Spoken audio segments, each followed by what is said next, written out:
أهلا ومرحبا بكم في وقت القصة مقدمة من المتحف الوطني للأمريكان العرب. أنا اسمي ساري. Welcome to the Arab American National Museum's English Arabic Storytime. My name is Sari.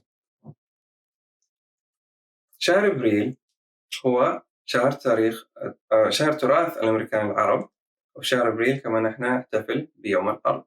هذا الكتاب The World is Not a Rectangle ممتاز للشهر هذا، لأنه يتحدث عن المهندسة المعمارية زاها حديد. زها رغم أنها بريطانية عراقية، لكنها درست في جامعات في الولايات المتحدة الأمريكية، وكمان هنا عندنا في ميشيغان في مبنى مصمم من زها حديد. والكتاب هذا يتحدث عن كيفية أنه تصاميمها مستوحاة من الطبيعة. April is Arab American Heritage Month, and in April we also celebrate Earth Day. So this book is perfect for that because it combines the two. The book is called The World is Not a Rectangle, and it's about architect Zaha Hadid. While Zaha is a British Iraqi, she did teach at US American universities, and in fact, here in Michigan, we do have a building that's designed by Zaha. And this book talks about how her designs are inspired by nature. So let's read. خلينا نقرأ.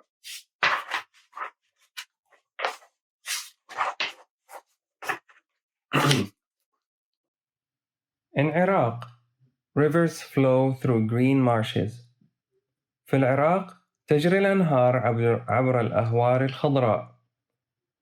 Wind swoops across sand dunes and through ancient cities. تهب الرياح عبر الكثبان الرملية وعبر المدن القديمة. Zaha Hadid sees the rivers and marshes and dunes and ruins with her father. ترى زها حديد مع والدها الأنهار والأهوار والكثبان والأنقاض, and imagines what cities looked like thousands of years ago. وتتخيل شكل المدن منذ آلاف السنين. In Baghdad, where Zaha lives with her family, she dreams of designing her own cities. Zaha looks long and hard at patterns in her Persian carpet and sees how the shapes and colors flow into each other, like the dunes and rivers and marshes. في بغداد، حيث تعيش زها مع عائلتها، تحلم بتصميم مدنها الخاصة. تنظر زها طويلا وبتمعن في الأنماط في سجادتها الفارسية، وترى كيف تتدفق الأشكال والألوان مع بعضها البعض، مثل الكثبان والأنهار والأهوار. Zaha has ideas. She designs clothes for herself. She arranges her furniture. She loves her mirror because the corners aren't square. There are no corners in the dunes or rivers or marshes. لدى زها أفكار. تصمم الملابس لنفسها، حيث هي ترتب أثاثها. تحب مرآتها لأن الزوايا ليست مربعة. لا توجد زوايا في الكثبان الرملية أو الأنهار أو الأهوار. Zaha is a Muslim who attends a Catholic school and loves math. Zaha مسلمة تدرس في مدرسة كاثوليكية وتحب الرياضيات, and still thinks about the ancient ruins, وما زالت تفكر في الآثار القديمة. She leaves home to learn more about cities and how to build them. She has ideas. تغادر البلاد لتتعلم المزيد عن المدن وكيفية بنائها. لديها أفكار. In London, Zaha studies to be an architect. في لندن تدرس زها لتصبح مهندسة معمارية. She fills her notebooks with plans and designs. تملأ الدفاتر بالخطط والتصميمات. She makes paintings of the cities she sees in her mind. ترسم لوحات للمدن التي تراها في ذهنها. Zaha graduates with honors rents a room in an old school building, and opens her own office, Studio 9. تخرجت زها مع مرتبة الشرف، واستأجرت غرفة في مبنى مدرسة قديمة، وفتحت مكتبها الخاص، Studio 9. A few friends join her. They all work hard, night and day, making drawings and plans. We never slept. ينضم إليها بعض الأصدقاء. إنهم جميعا يعملون بجد ليلا ونهار في وضع الرسومات والخطط. نحن لم ننام أبدا. Zaha's designs don't look like other designs. Her buildings swoosh and zoom and flow and fly. تصميمات زها لا تشبه التصاميم الأخرى. مبانيها تتأرجح وتدفق وتتدفق وتطير. The world is not a rectangle. العالم ليس مستطيلا. No one wants to build her unusual designs. They say they can't be built, but Zaha knows they can. So she enters competition after competition, hoping to win, hoping someone will be brave enough to build them. لا أحد يريد أن يبني تصاميمها الغير عادية. يقولون إنهم لا يمكن بناؤها. لكن زها تعلم أنهم يستطيعون ذلك.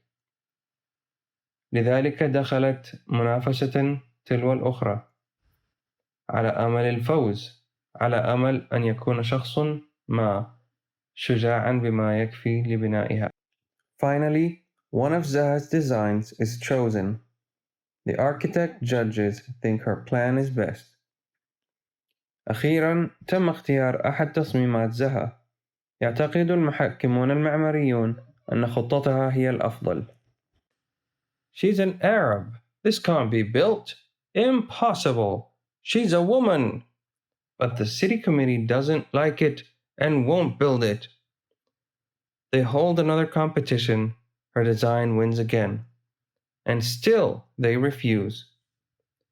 إنها عربية. لا يمكن بناء هذا. مستحيل. إنها امرأة. لكن لجنة المدينة لا تحبها ولن تبنيها. لقد عقدوا مسابقة أخرى. تصاميمها تفوز مرة أخرى ولا يزالون يرفضون. Hadid means iron in Arabic, and Zaha is strong as iron. She keeps on working, one plan after another. I made a conscious decision not to stop.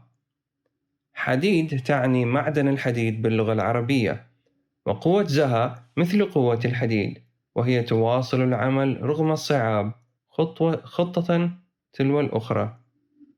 لقد اتخذت قراراً واعياً بعدم التوقف. Zaha remembers the grasses in the marshes swaying and sees tall buildings dancing like grass. تتذكر زها الحشائش في الأهوار وهي تتمايل، وترى المباني الشاهقة ترقص مثل العشب. Zaha remembers the wind in the dunes.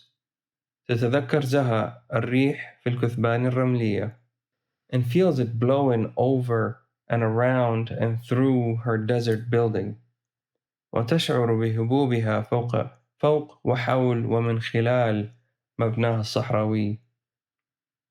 Zaha looks at shells and cradles her stadium like a cocoon. تنظر زها إلى الأصداف وتحتضن ملعبها مثل الشرنقة. Zaha looks at stones in a stream. تنظر زها إلى الحجارة في مجرى مائي. And builds an opera house like the pebbles in the water. ثم تبني دار أوبرا مثل الحصى في الماء. Inside the opera house, a singer. داخل دار الأوبرا توجد مغنية. Is the pearl in the oyster shell. كاللؤلؤة في صدفة المحار. Zaha looks up at the stars and galaxies and sees swirling buildings. تنظر زها إلى النجوم والمجرات وترى مباني ملتفة. Zaha looks at waves and sees a bridge that moves with water. تنظر زها إلى الأمواج وترى جسرا يتحرك بالماء. Zaha looks at the Alps and builds a museum inside a mountain peak with windows to see the sky and the valleys.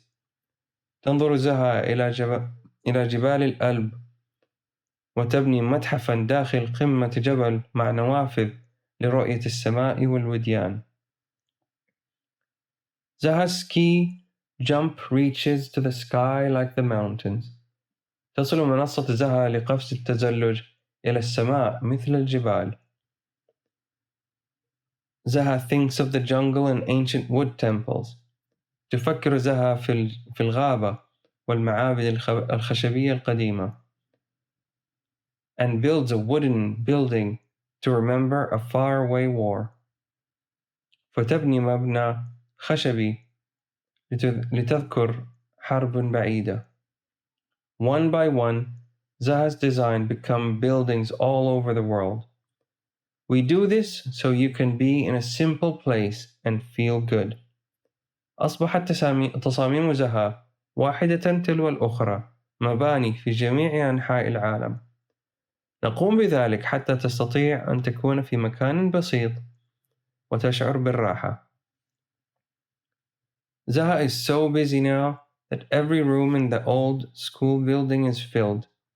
Over 400 architects work in these rooms, designing, planning, engineering, and making models of Zaha's visions.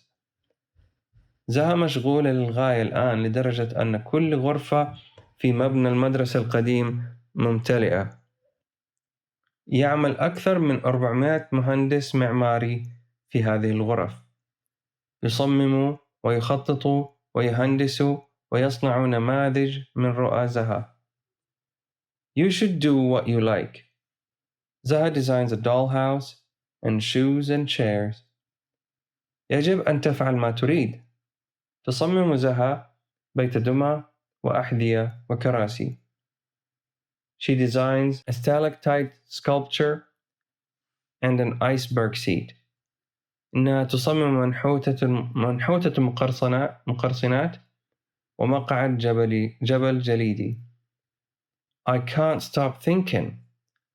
لا أستطيع التوقف عن التفكير. Sometimes, when she's working, Zaha's early memories return. The beauty of the landscape, where sand, water, reeds, birds, buildings, and people all somehow flow together, has never left me. في بعض الأحيان بينما تعمل تعود ذكريات زها المبكرة. جمال المناظر الطبيعية حيث تتدفق الرمال والمياه والقصب والطيور والمباني والناس معا بطريقة ما لم يتركني أبدا. I still believe in the impossible. ما زلت أؤمن بالمستحيل. Then one night, the light in the house window goes dark. She has left this world, but her architects keep their lights on, designing, planning, engineering, and making models of her visions, keeping her flame blazing bright. ثم في إحدى الليالي أظلم الضوء في نافذة المنزل. لقد غادرت هذا العالم، لكن مهندسيها المعماريين يبقون أضواءهم، يصمموا ويخططوا ويهندسوا ويصنعوا نماذج من رؤاها، مما يجعل شعلتها متوهجة. Even though Zaha is gone, رغم أن زها رحلت.